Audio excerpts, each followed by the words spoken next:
இப்போ இந்த படம் வந்து இது எப்படின்னா, இப்போ நான் என்ன நினைப்பேன்னா, தம்பி இருக்கிற உயரத்துக்கு இப்படி ஒரு தன்னுடைய கிராமம் தேடி போய், தன்னுடைய வேர் தேடி போய், இப்படி ஒரு வாழ்வியலை பதிவு செய்யணுங்கிறதே பெரிய பாராட்டுக்குரியது.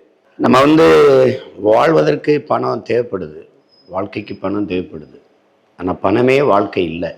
அது மாரி மண்ணை பிரிந்து, தாய் மண்ணை பிரிந்து, பிறந்த மண்ணை பிரிந்து வெகு தூரம் போய் என்ன பொருள் ஈட்டினாலும் அந்த வாழ்க்கையில வந்து மகிழ்ச்சி இல்லைங்கிறத வலியுறுத்துற ஒரு படம். நெறைய செய்திகளை ஒரு கவிதைத்தனமா சொல்லியிருக்காப்புல. படம் பார்க்கும்போது அவ்வளவு ஒரு உணர்ச்சி குவியலா இருக்கு. அவருடைய திரைக்கதை, அவருடைய உரையாடல் எல்லாமே நேர்த்தியா இருக்கு. சின்ன சின்ன கதாபாத்திரங்களை கூட செதுக்கியிருக்காப்புல. இப்போ குறிப்பா ஐயா பார்த்திபன் அவருடைய கதாபாத்திரம் அது வில்லன் போல போய் கடைசியா முடியும் போது அவ்வளவு நெகிழ்ச்சியா முடிக்கிறது. ஒரு கண்ணுக்குட்டி, அந்த கண்ணுக்குட்டி வச்சு அவ்வளவு கவிதைத்தனமான ஒரு முடிவை கொண்டு வர நல்ல செய்திகள் விதைக்கப்பட்டிருக்கு.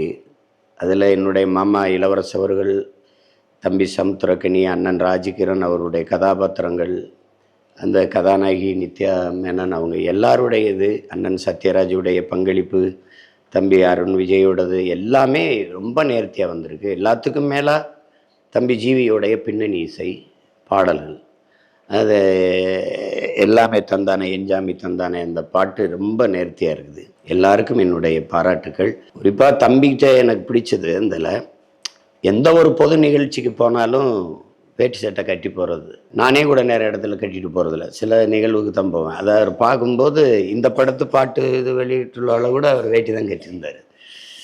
அது எனக்கு ரொம்ப நெகிழ்ச்சியாக இருக்கும் அவரை பார்க்கும்போது. அது மாதிரி இவர் இருக்கிற உயரத்தில் வேறு மாதிரி திரைக்கதை எழுதி எடுத்துகிட்டு போயிருக்கலாம். ஆனால் அவர் தன்னுடைய பிறந்த ஊருக்கு அந்த ஊரை நினச்சி பார்த்து அதில் வந்து சாதாரண ஒரு இட்லி கடையை இன்றைக்கி கார்ப்பரேட் உலகம் கூட்டாண்மை நிறுவனங்கள் பெருத்து வருகிற காலத்தில் தன் தாய் கிராமத்தில் இருக்கிற அந்த இட்லி கடை மையப்படுத்தி ஒரு படத்தை எடுத்திருப்பது அவ்வளவு நேர்த்தியாக இருக்குது. ஒரு முழுமையான படைப்பாக பார்க்குறேன். நல்ல உணர்வுகளின் குவியலாக பார்க்குறேன். இது இந்த இளம் வயதில் தம்பிக்கு இவ்வளவு முதிர்ந்த ஒரு படைப்பாற்றல் இருப்பது பெருமைக்குரியது. அவர் பாடல் அவரே எழுதுவார், அவரே பாடுவார், கதை திரைக்கதை வசனம் அவரே எழுதிக்குவார், நடிப்பார், இயக்குவாருங்கிறது ஒரு பன்முக ஆற்றல்.